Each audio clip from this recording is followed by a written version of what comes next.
With Doubtnut, get instant video solutions to all your maths, physics, chemistry, and biology doubts. Just click the image of the question, crop the question, and get instant video solution. Download Doubtnut app today. Hello everyone, I'm your teacher for this question. Let me explain it to you.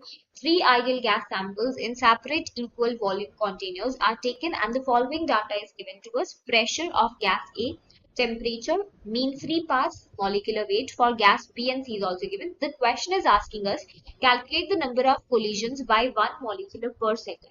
That is Z1. So if we see the expression of Z1, it is directly proportional to sigma square divided by square root of MT multiplied by pressure. Okay, and we know that the sigma, what exactly is this representing over here, right? The gas that is given to us in the question itself. So if we use these values, this is for the mean free paths basically that is given to us. P is pressure, M is molecular weight, and T is the temperature.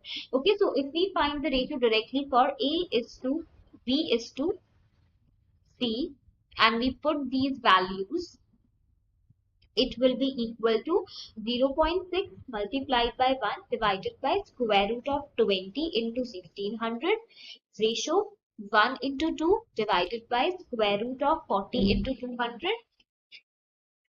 ratio 4 into 4 divided by square root of 80 into 400. So on solving from here, the ratio that we will be getting basically will be equal to 4 is to 1 is to 4.